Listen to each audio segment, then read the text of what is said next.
Hi guys, weekly market outlook today on a Monday. We're trading on the 23rd of June. For a reason on Monday, because the situation over the weekend with the attack of the Americans in Iran to, as they claim, destroy the atomic factories, basically underground factories with bunker buster bombs, obviously causing impact in markets. So number one this week are going to be likely the geopolitical tensions, which obviously cause the market momentum to kind of fade slightly. And with this, welcome back to our session for the day. What else is important for now? We have an array of data points which might move markets, at least for the week, and they start actually as early as today. We got manufacturing PMI data from France and from Germany, and they have both not really done an amazing job at the moment because recent data was somehow below the 50 area again, in particular when looking at the manufacturing PMI data for Germany, which has likely an impact in markets. Now, it is expected that this data is going to rise further. This could give the euro a boost if it's being the case. This is the euro-dollar currency pair. We're looking at the weekly chart, and we can observe indeed that this technical resistance zone needs to break in order to see market motivation pushing the euro-dollar currency pair back to the upside. However, the opposite is currently the case. The US dollar is gearing up steam. The US dollar causing the euro-dollar to fall, the pounds to fall, as well as obviously the Aussie US dollar currency pair to basically weaken as well. If we are jumping forward, we see that here there's a clear breakaway in the market momentum with the Australian dollar's sentiment being kind of quite negative. And as we claimed last week, as long as the market is able to trade above the 50 moving average, that's based on the weekly chart, pretty much long term, the upside momentum might continue. However, if the market falls below, which it has, this is the blue trend line you can see here, there might be another setback for this market to basically weaken further. Back to the data and back to the PMI data. We get further data as well from the UK. We don't want to focus too much on this for the week, but also PMI data from the US. And this could be interesting, in particular to what we see in regards to Trump's tariffs in particular, as well in terms of the demand from the economy, because we see that the chemical industry's demand has kind of receded. The chemical industry as one of the leading indicators because of chemical products need to be procured, purchased first, right? If you want to paint your house, as simple as that, and you see how many people will do the same, you get data, incoming data, to basically tell you as well how much inflow, how much impact we see in the overall economy and how much motivation this could be in regards to a market momentum moving forward. So that's the important fact we see here right now, and that's the important fact we can observe in regards to what might happen with the market motivation here in regards to the PMI data points. Next one up is on Wednesday, and that's coming, on Tuesday. That's coming up later with some further inflow, some further important motivation, and that is clearly coming from Canada. Canada's data might indeed cause a market shift, a market move with the consumer price index. CPI data expected to rise again. And that could give the Canadian dollar, the loonie as it's called, quite some advantage again. The Canadian dollar has been losing against the greenback, against the US dollar, and it has been losing against the euro as well. So most data recently and since this is expected, points towards a further weakening in the Canadian dollar.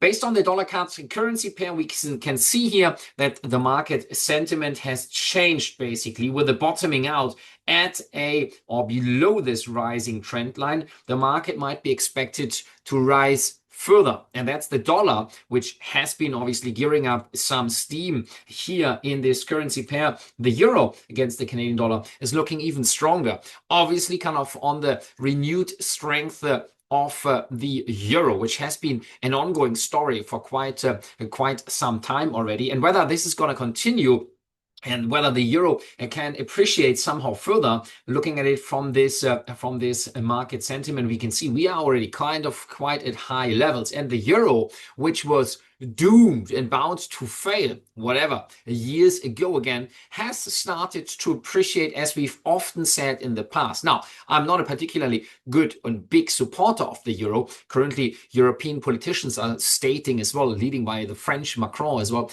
to say like, hey, the euro should be the world reserves currency of the current century as well. And in light of what we've seen in the past, the debt burden which is rising in the US, in particular Japan, among other countries or currency blocks, has been condensed basically and kind of condemned fairly recently by the European central bank's actions, as well as if you're looking at the European south with southern countries, they have got their debt somewhat under control, and this might be a reason that the trust issue with the Eurozone might be reestablished.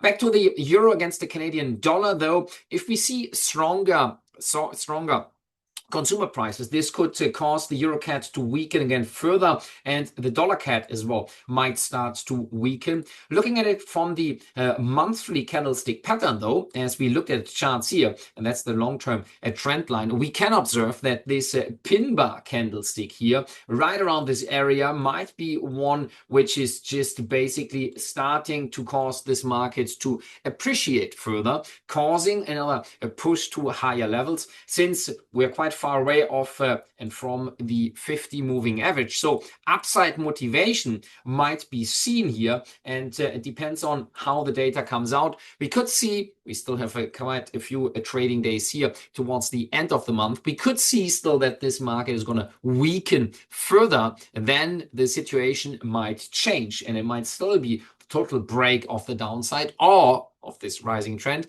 or the market is starting again to appreciate further, which looks like the most likely scenario at the moment.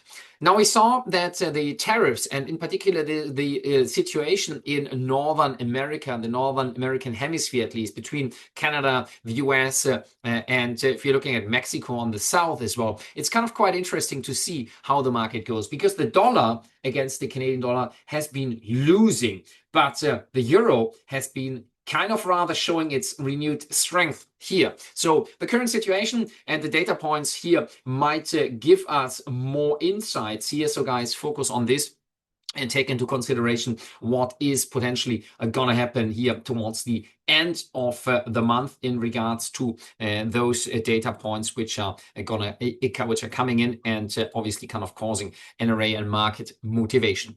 Let's focus on the biggest one before we look at minor data points coming out this week. Friday's a PCE deflator, PCE a price index, the core data from the US. Obviously the big one which the Federal Reserve is using to determine their potential futures interest rate decision. That might be of particular input here for market participants. It's expected to kind of remain unchanged, and that's the interesting part so far. We don't see much on the outer front in regards to the tariff situation in terms of prices being rising.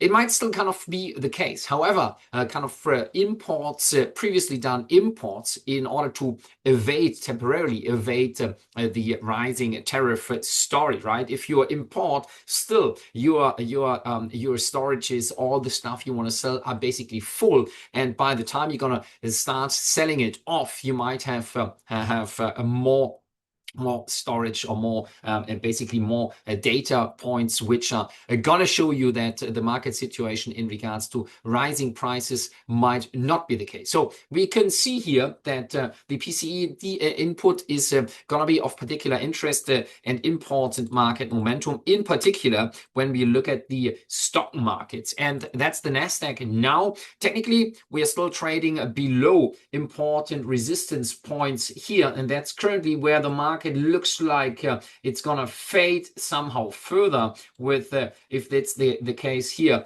the downside momentum at least, which has been rising here, this 50 moving average towards at least the 50 moving average story, which could be another price point I would like to see here. And this is this zone here. Now, don't forget, we have traded already half of 2025. The market started at higher levels, had really corrected to the downside, had really kind of made up all the losses here, strong V-shaped recovery. And now the question is, third bullish year in equities, right? If we are looking at the previous years of trading here, we see 1 year up, second year up, and now the third year usually remains in a slightly sideways, slightly positive market pricing window. So I wouldn't be surprised if we see these markets not doing anything much. Instead, just waiting in a sideways pattern, causing maybe sideways motivation here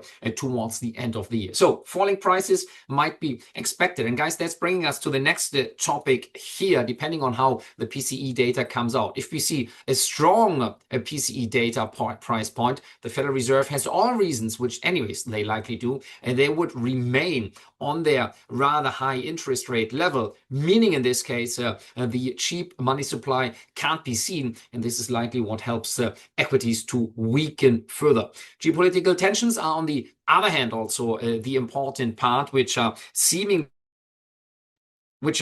behind, seemingly behind the market pricing here, and which have caused motivation and the market momentum to weaken further. We can look into the crypto space now as well, because Bitcoin's prices, for example, have not really gone any higher, right? Prices were in a sideways pattern. They were kind of remaining in this zone for quite a while, and Bitcoin has started to fail again. And now is the question here on the weekly chart. It looks like the market is going to weaken again further. Yesterday, Sunday, before I went to bed, I saw that these weaker prices looked kind of quite scary for those in markets. However, looking at it from the monthly candlestick pattern, we could still say the upside is potentially going to be due to continue.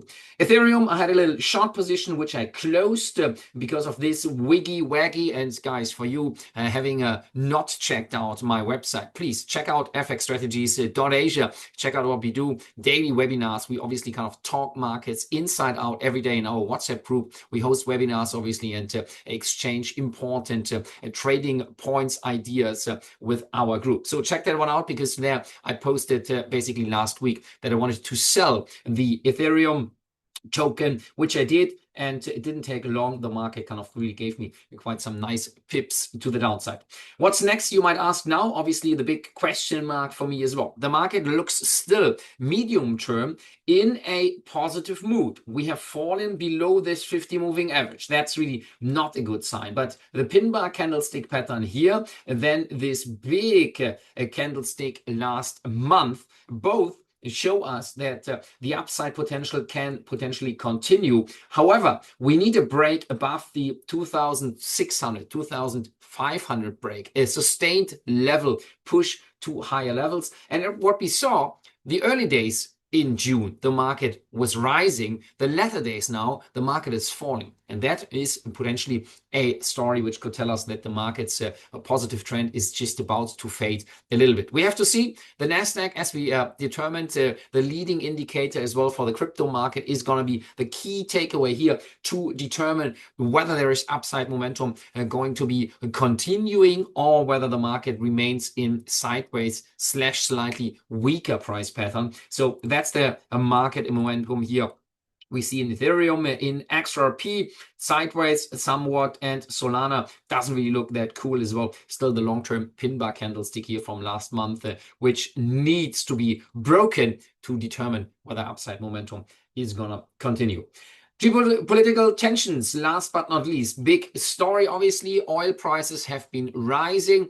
It could be and was a reason in the past why the Canadian dollar, gold, and ground, whatever, rare earth, plus obviously oil markets, gold, silver, nickel, anything, name it, is being exported and in particular produced in Canada as well. However, focusing on the oil market pricing now, if Canada is not really linked much to the oil market, then the prices of oil are not gonna go and give some big impact towards the loonie, towards the Canadian dollar, which is currently also not the case. Gold rising sharply, Canadian dollar not quite. Oil prices breaking out fairly recently, Canadian dollar has remained on the weaker side of things. So geopolitical tensions are seemingly the major story we see here. And now it looks like the market's momentum, with in particular the break of the high points here, are what potentially causes the market to push higher, are what maybe also pushes this market further to the upside medium term. That's at least how the market sentiment currently looks like. Gold and silver, well, silver looks set to weaken. We have not done anything major here in terms of the market pattern. A triple chop here based on this rising trend. The market expected to fall further medium term based on this. Gold expected to slightly weaken as well, based maybe on dollar strength. And there we go. We got the big blend, the big mix. This week might be an extremely tricky one in regards to the markets, as the upside potential looks really not extremely positive for equities, in particular as well. Now for the dollar against the Japanese yen, we see the market has been turning around. And now again, we've traded this bottoming out situation, and now the market looks kind of quite set to strengthen further. So the dollar against the Japanese yen might face quite a bit of upside momentum in the near future. Guys, that's my take for this week. I wish you happy trading as always. Just let us know how you feel. Leave your comments under the video, and also don't forget to subscribe to our channel. See you then. Take care, everyone. Have a good one. Bye.